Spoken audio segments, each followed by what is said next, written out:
पूरे राज्य के युवाओं को डालने का संदेश है कि जितने भी युवा हैं, जितनी भी युवा शक्ति है, जागृत हो जाइए। जिस तरह से आप सभी के साथ 5 साल तक अत्याचार हुआ है, आपके भविष्य को दबाया गया है, आपके भविष्य को बेचा गया है। अब आपकी बारी है सब कुछ सूद समेत वापस करने की, सारी चीजों को सूद समेत वापस करने की।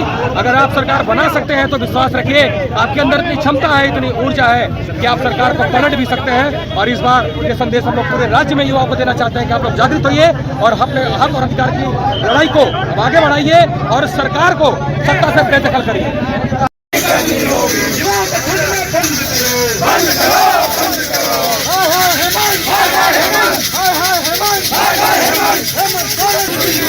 हेमंत सोरेन ने क्या दिया? हेमंत सोरेन ने क्या दिया? औरंगाबाद में दिन भर थे बिल्कुल बिल्कुल, ये हम लोग का एक अलग प्रोग्राम था। हालांकि प्रशासन ने बहुत कुछ रोकने का प्रयास किया, मगर हम लोग जो जेएसएससी सीजीएल के छात्र हैं, जो युवा है झारखंड के, वो आज से वो भी कमर कस चुके हैं कि इस सरकार को, जो युवा विरोधी सरकार है, इसको उखाड़ फेंकने के लिए युवा भी बिगुल फूंक चुके हैं। इसलिए युवाओं ने भी आज मसाल जुलूस निकाला है। शिक्षक कुणाल प्रताप सिंह मौजूद हैं। सर, आज जो है मसाल जुलूस निकाले हैं, निकालना तो था बापू वाटिका से, लेकिन अब जयपाल सिंह मुंडा से जो है वाटिका तक जा। आपने देखा प्रशासन ने किस तरह से हमें रोकने के लिए पूरा फोर्स लगा दिया। अभी यहाँ मैया का शोभा यात्रा निकल रहा था तो वहाँ पे प्रशासन वाले कुछ नहीं बोल रहे थे, पर जैसे ही युवाओं जब गोल बंद होना शुरू हुए तो युवाओं इनको जो है दिक्कत हो गया, मॉडल कोड ऑफ कंडक्ट लग गया, नियम कानून का हवाला देने लगे। लेकिन अब ये कुछ भी कर ले, ये सरकार कोई भी प्रपंच रच ले, कुछ भी कर ले, ये सरकार को इस बार आईना दिखाने का समय आ गया है। और हमारा आज मसाल जुलूस का सिर्फ और सिर्फ एक मकसद था कि पूरे राज्य के युवाओं को आज ये संदेश देना चाहते हैं हम लोग कि जिस तरह से आप लोगों के भविष्य के साथ सरकार ने खेला है, आपको परेशान किया है, आपके सपनों को दबाया गया है, झकझोरा गया है, आपको दबाया गया है, उसी तरह अब सब कुछ जो पिछले 5 साल का है आपको सूद समेत वापस करने का आपका समय आ गया है। और मैं पूरे राज्य के युवाओं से ये आह्वान करना चाहता हूँ कि आप सभी युवा, आपके अंदर इतनी ताकत है, इतनी ऊर्जा है कि आप चाहे तो 1000 घरों को डिस्ट्रैक्ट कर सकते हैं, 1000 घरों को आप जाकर समझा दे सकते हैं। तो मैं पूरे राज्य के युवाओं से अपील करना चाहता हूँ कि एक युवा अपने आसपास मोहल्ले, गांव, कस्बे में जाके प्रचार करे और हेमंत सोरेन जी के जिस तरह की जो ज्यादती हुई है युवाओं के, उनका प्रचार करे और सरकार को उनकी कार्यस्थानियों के बारे में बताए कि किस तरह से उनके भविष्य के साथ खेला गया, किस तरह से उनकी जान के साथ खेला गया।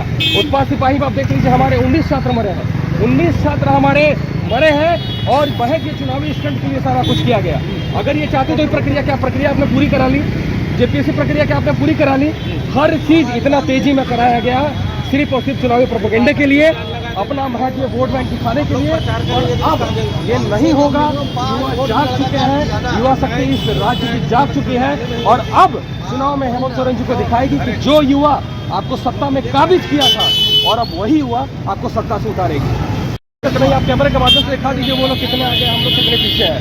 हमारा कार्यक्रम हो रहा वादित से था, बापू वाटिका से था, आप सभी मीडिया बंधु जानते हैं। इन लोगों का कार्यक्रम जयपाल सिंह मुंडा से था। हमें कोई मतलब नहीं, कोई अगर राजनीति करता है करे, उससे कोई फर्क नहीं पड़ता। अरे छात्रों के साथ वैसे भी तो 5 साल तो राजनीति हुआ है ना, और अब छात्र राजनीति कर रहे हैं तो किसी को तकलीफ होती है तो तकलीफ हो, अच्छी बात है, अब उसे फर्क नहीं पड़ने वाला है। और अब चाहे जो भी प्रपंच रच ले कोई भी, अब कोई भी प्रपंच काम नहीं आने वाला है। और अब इस राज्य में सत्ता परिवर्तन की लहर दिख रही है, युवा जागृत है और युवा अपने वोट का, अपनी ताकत का, अपनी बुद्धि का, अपने विवेक का इस्तेमाल करते हुए हेमंत सोरेन जी को चुनाव में दिखाएंगे कि युवा क्या कर सकता है। शुक्रिया, आगे चलिए। हेमंत सोरेन मुर्दाबाद, हेमंत सोरेन गद्दी छोड़ो। आया इधर